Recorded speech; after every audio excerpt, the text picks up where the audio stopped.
Hey, I'm Hex Harry, and I'm here to make TTRPGs feel easy. So here's the deal. Trying to schedule a tabletop role-playing game campaign while we're all adults is really freaking difficult. Everyone's constantly busy, got so much stuff going on, never got time to pencil stuff in. You try and pencil stuff in, and then someone cancels, someone's sick, someone's got a commitment that pops up. It just feels like pulling teeth. And somehow, we're still trying to tell these really epic, long, super cool stories that just doesn't coincide with our schedules. This was a key reason why it took so long for our group to actually commit to a tabletop role-playing campaign, was because we just kept going in with this belief that it was impossible. It wasn't going to work around our work schedules. Our jobs in particular doesn't conform to like the usual 9 to 5. We're constantly working long hours, late nights, all that sort of stuff, which just makes this kind of thing feel even more difficult. But what saved us was switching up our format completely. Just a quick disclaimer, I know heaps of people have spoken about this topic. Mine is not necessarily D&D specific and is trying to target more casual gamers, so hopefully there's something in here for you. So if you haven't pieced it together already, the reason why schedule conflicts are such a big deal with something like TTRPGs compared to a board game night is because you're trying to tell a story with a group of friends, but it's like trying to watch a TV show where you keep missing every second episode. If you're not there for the entirety of the plot, or you're not there for at least the key plot points, it can be really hard to be actually engaged in the story you're trying to tell, and can feel like you're more of a guest star in this like really patchy written series, rather than some really cool grand story that we're all a part of. And often you get stuck with this really awful group chat that's like, oh, thoughts on this Sunday, ? And then some of you get left on red, and then some of you heart it, and then it never really commits.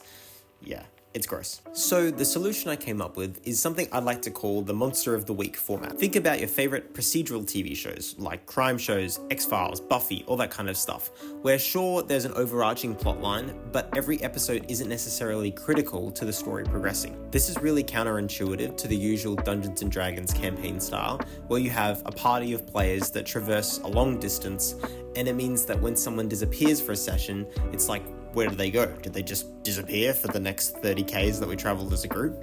And that's why I think that Dungeons & Dragons isn't the game to be playing with a casual group of players. Rather than viewing the campaign as one big continuous story, I think the best approach is to actually view it as several mini episodes that contribute to a greater plotline, but individually do stand alone as their own fun experiences. It's like several one-shots in the case of one campaign, but all with the same characters and progressing to a big bad finale. This means that whoever's free can jump in, and if people are busy, they don't feel guilty that they can't attend. The play session can still continue regardless. I think the best number to work with is at least 2 players turning up to a session. 3 is ideal, which is why I try to strive for a group of 5 people, including the GM. In an ideal world, you've got all 5 turning up, 4 players to bounce off each other, and it's really fantastic. But worst case, you at least have 2 or 3 willing to play along, and can still have some really cool and fun character moments together. And best of all, the campaign and the group doesn't lose momentum with this game you're playing.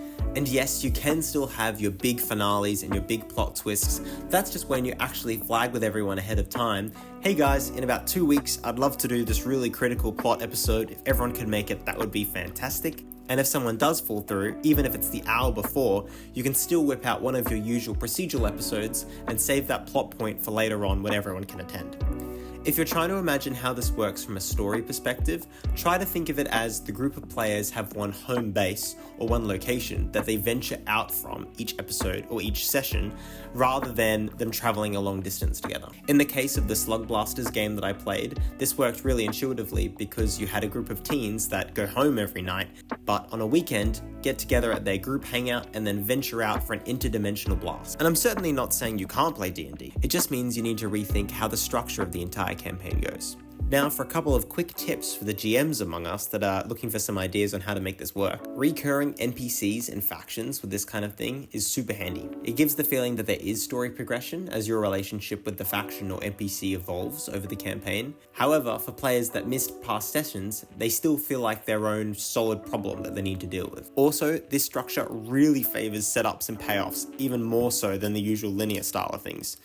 Your standard D&D campaign might resemble more of a road trip style story, but this one can really reward players that participate frequently and attend as many sessions as possible, because you can establish concepts in the beginning that come back later on. Make sure these payoffs though aren't setup dependent and you have this big moment in this session that only makes sense if they were there in an earlier session.